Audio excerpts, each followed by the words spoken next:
Testing. 1, 2, 3. Man, this is good.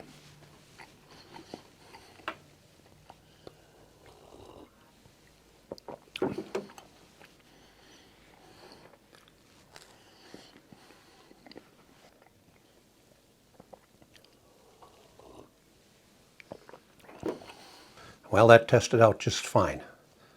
And now we can get on with the video.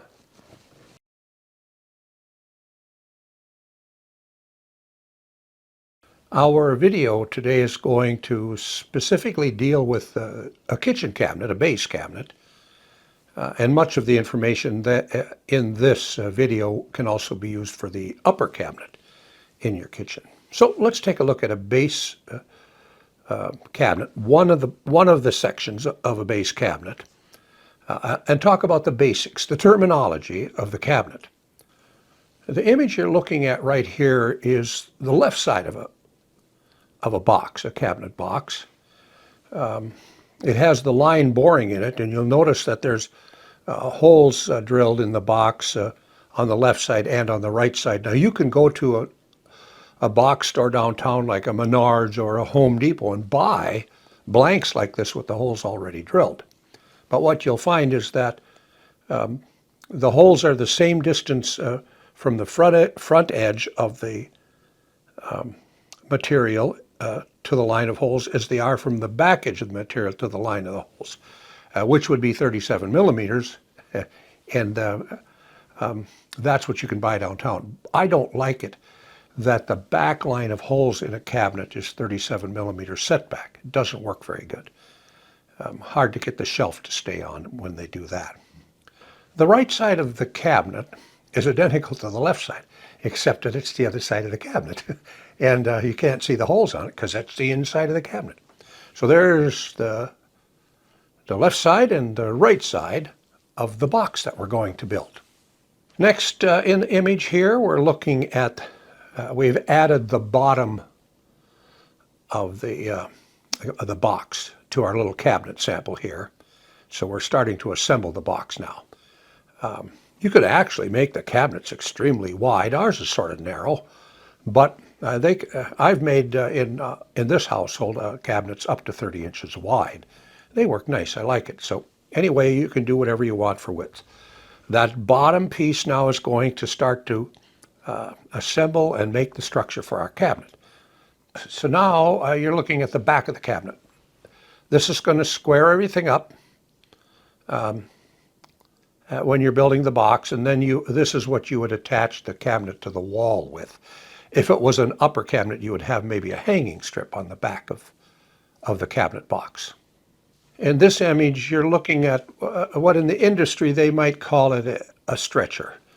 It's a piece of wood that they put in the top of the cabinet to start to square things up. Make sure that your box is square, that the distance on the top of the box is going to be the same width as it is at the bottom of the box. So there's a rear stretcher. And in this image now, you're seeing the front stretcher. Things are really squaring up pretty nice. Get a lot of stability now with your box. This is on the front of the cabinet, putting in an intermediate stretcher. Like if you're going to have a drawer, then you'd have a stretcher there. If you had another drawer, like a third or a fourth, you might have a stretcher for each one of the drawers. And that's so that when you close the door, it hides so you can't see into the cabinet, and again, stability to the cabinet. Take a look at the bottom of this drawing. You see the blue piece down there? That is the toe kick. When you're building a box for a kitchen cabinet, normally these are 3 to 4 inches high. And in some cases, they'll build a platform to set the cabinet on, and it'll build all the way around. But in other cases, like I'm going to show you now, they'll use leg levelers. So here's that image. You can barely see them there at the bottom of the cabinet. For me, I always buy the plastic leg leveler, but if it's a commercial like at a restaurant or a hospital, then you would use a stainless steel leveler. They're very useful. In our house here in the basement, we have had cases where snow melt and water has gotten into the basement of the house. Well, we have a lot of pretty nice cabinets down there, and if they would get wet on the bottom, it would ruin the cabinets. So they're all sitting up on plastic leg levelers, and I got about a 4-inch clearance from the floor. So that's a useful, or a very good reason to be using leg levelers, plus the fact that you can level the cabinet. Well, since you don't see any face frame, this is going to be a frameless cabinet. No face frame in this cabinet. And so what we have done is put edge banding on. Now it's not likely you're going to use red like I did, but you might have a wood grain or something to match the color of your cabinets and put an edge banding on there. Then your box is complete. Now all you need to do is put your door on or your drawer in, and those are for a different video. But that's the building of the box with edge banding and a frameless cabinet. As you can see in this drawing, I removed the edge banding. All that red edge banding is taken off of the cabinet. Now the reason I did that is because now I'm going to use the same cabinet and I'm going to add a face frame to the cabinet. Now while the cabinet is plenty strong, for a frameless cabinet, it's going to be even stronger once that face frame gets on there. So let's take a look at the face frame. In this drawing you can see that I have put a piece of face frame on the left side of the cabinet. It's called a stile. It's the upright portion of the face frame. Even on like if you have a door that has a frame around it, it's called a stile and rail door. The sides are stiles and the rails are the cross members. So here we are with a base cabinet. We have a stile on the left-hand side. Another thing to observe here is look at all those holes drilled in the cabinet. Well, on the frameless version cabinet, that would be used for hinge mounting plates and even drawer slides. But now because of the face frame, those holes are not usable for cabinet hardware. But you can use those holes for shelf supports. And if you want to have a shelf, it's nice to have shelf supports in there. So there you are, first piece of the face frame, the stile on the left-hand side. And I don't remember if I mentioned it, but the stiles that you see here, the upright members of the face frame, I've added the one on the right. Those are typically like 1.5 inches or 2 inch or maybe 1.25 inches. Cabinet builders can do whatever they want. You can do whatever you want as far as how wide you make the face frame.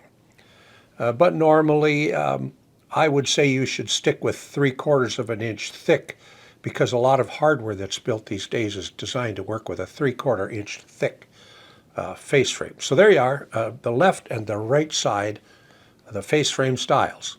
In this picture, we've added the top rail. That's the cross piece of the face frame. Gives you good cabinet strength. It's our top face frame rail. And now we have a bottom face frame rail. At this point, it's kind of ready to go. You can put a door on it now. You've got a nice base cabinet. And you can put some shelves in there and store stuff on shelves. But you might want to have drawers instead. So let's take a look at that. What I've done here is added an intermediate rail. So now you have a place where you can put a drawer. And when your drawer closes, you have that face frame there. And also put in another drawer. Let me show you what I mean. Here I've added another intermediate rail, a cross brace. This allows you to have a 3-drawer unit. And when the drawers close now, when you have the face frame like that, then you have a nice, the space that you have between the drawers, then that rail's back there so you can't see into the cabinet. And that kind of completes the box and its components for the face frame cabinet. And that, in fact, we're done now with the face frame and the frameless cabinet. Well, I hope you got something out of this video. It's one of our training videos on building cabinets. And I hope you'll come back to watch one of our other ones on cabinet basics and training. If you like the video, give us the thumb up, share it with your friends, and subscribe. And thanks for watching.